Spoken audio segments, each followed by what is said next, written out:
Let's begin by queering up sports. MMA fighter Sean Strickland says most anti-gay statements in sports history. UFC and ESPN seem okay with it. Outsports founder and editor Sid Ziegler was first to tell the LGBTQ plus community about Sean Strickland. Outsports has written extensively on the Ultimate Fighting Championship that took place over the weekend. Ziegler shared with Queer News executive producer Al Ferguson that this is the most anti-LGBTQ plus exchange from a professional sports star in history. UFC middleweight champion Sean Strickland has sparked controversy with deeply homophobic and anti-LGBTQ plus remarks during a press conference in Toronto ahead of Saturday's UFC 297. In a conversation with MMA journalist Alex Lee, who inquired about Strickland's previous statements on disapproving of a potential gay son, the fighter escalated tensions. After asking if Lee had voted for Canadian Prime Minister Justin Trudeau and labeling him the enemy, Strickland questioned Lee's sexuality and launched a personal attack when Lee expressed acceptance of a gay son. Strickland continued to berate Lee, accusing him of being the cause of every problem in the world. Lee, who comes from a city with a strong LGBTQ plus community, felt compelled to address the fighter's stance on LGBTQ plus issues. He highlights the need for confronting such views in the sports community. Strickland launched into dramatic trans attacks. During the post-fight press conference for UFC 297, a question was posed to UFC CEO Dana White regarding the possibility of limiting Strickland's speech. White said he does not believe in controlling anyone's speech and is not inclined to impose limitations. In his words, quote, "People can say whatever they fucking want. They can believe whatever they want," end quote. ESPN is owned by ABC Disney, and they received tremendous social media backlash for not issuing a strong response to Strickland and the UFC. Sid Ziegler condemned Strickland's horrific language through a social media post on X.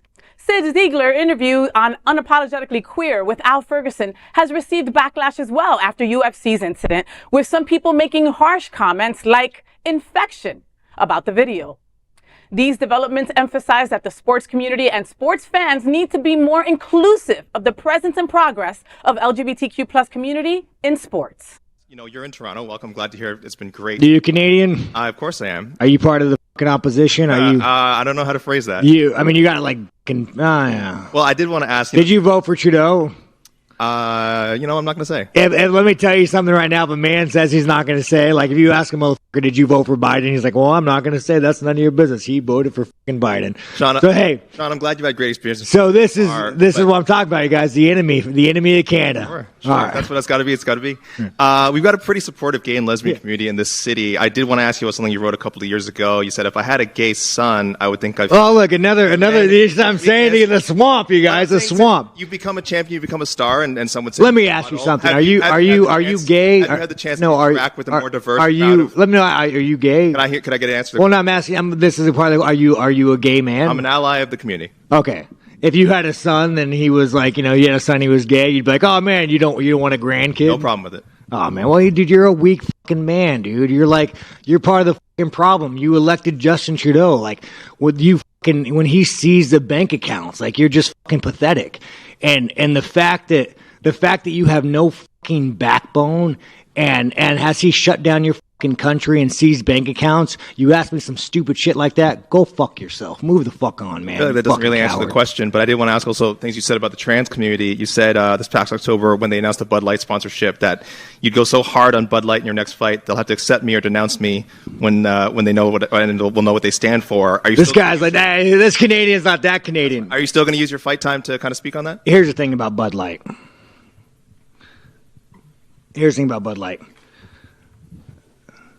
10 years ago, to be trans was a mental fucking illness. And now all of a sudden, people like you have fucking weaseled your way into the world.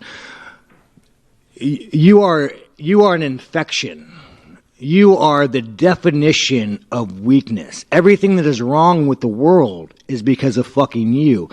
And the best thing is the world's not buying it. The world's not buying your fucking bullshit you're fucking peddling.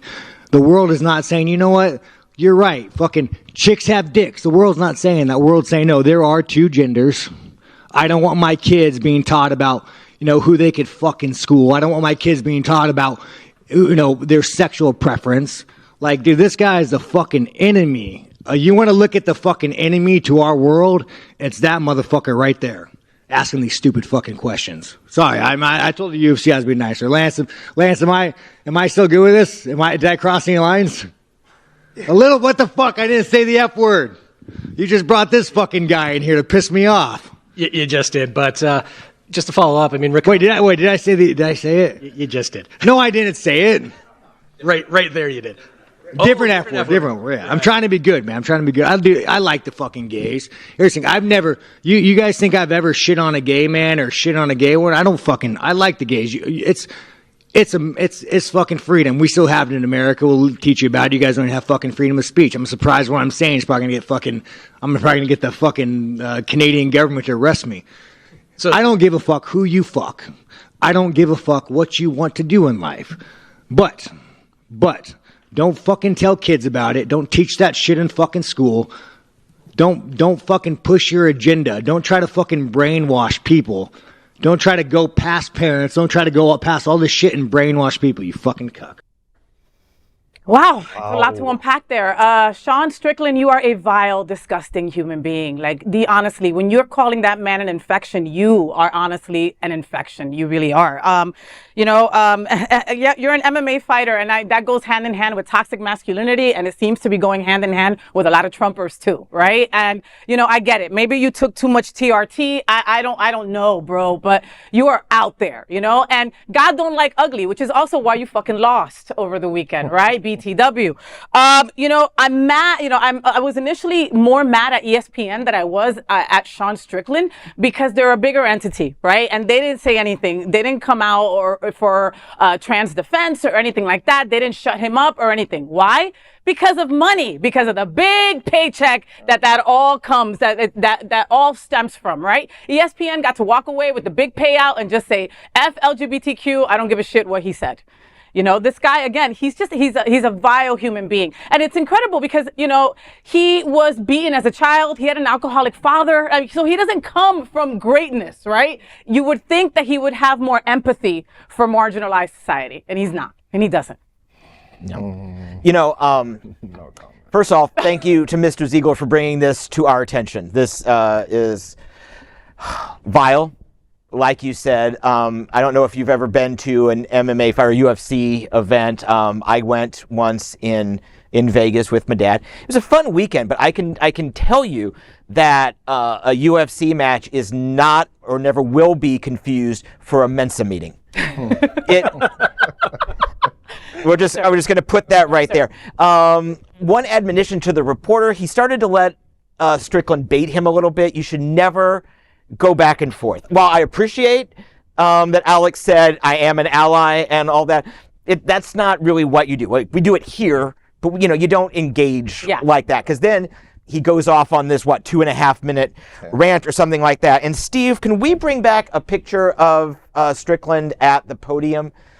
Because I think hate is America's top export, and he's living. Look at his shirt: a woman in every kitchen, a gun in every hand. Yeah. If that is not, it broadcasts, I'm a terrible person. Yeah. I can't think for myself. I want to go back to the good old days when women were in the kitchen, men were shooting everybody all over the place, and much, much worse. This is You know why? He's just terrible. You know why this triggers me even more? Why? Because of the three LGBTQ women that were beaten and knocked the fuck out in Wynwood. Yeah. That's why this triggers the hell out of me. Yeah. Because one of those people who did that was what? A UFC fighter, right? An MMA fighter, right? And that's the rhetoric that you're telling people. You're wearing a shirt like that, basically telling people a gun in every hand and a woman back in the kitchen, and that's okay. I want to go back to the point you raised, though, about money, though, because that really is what this is all about. He is doing performance art here. He is trying to build his brand, and he's decided that he wants to build his brand through hate. He is taking all the hate that we see from national lit leaders, not just in this country, but in other lit leaders, and he is just exacerbating the problem over and over again. I even question whether or not we should have put that on for 3 full minutes. That is the most vile stuff. We can talk about this without giving him airtime, and I just think it's horrendous, and we are giving in to him. We are giving him a platform Just the same way to give Donald Trump a platform or give Ron DeSantis a platform. They want to be able to put this stuff out there. We need to recognize that it's hateful and it's wrong. We need to understand what's being said. But man, I found that tough to sit through and realize that we were actually putting it out there like that. It's a lot. Yeah, and Hunter, and I disagree with you respectfully, because it's certainly a judgment call. Faye and I have talked about this. We've talked about it with Al as well, about whether we should put this on, and we wanted to make sure that we saw the video. Personally, I agree with you, but I also think that we can't understand the impact of the words just by reading them. I think to have to hear him say it, unfortunately, yes, you're right. But by us broadcasting it and other outlets, we're framing it. We're not letting Fox News put the soft buffer on it. We're not doing that. So it was a conscious choice that I support for us to do it. Could we have made the other decision the other way and I wouldn't have had a problem with it? That's correct. No, it was a judgment And Hunter, call. they have a national platform as it is because everybody's talking about this, you know? And it's just, I think it's important for our community to see the truth, because the reality is that a lot of people in our community, as you know, Hunter, are freaking delusional as to what's happening. Sure, and listen, I also, even though it's really hard to say, I will defend any idiot like that's First Amendment rights to say what he wants to say. Absolutely. He always has the right to say those things.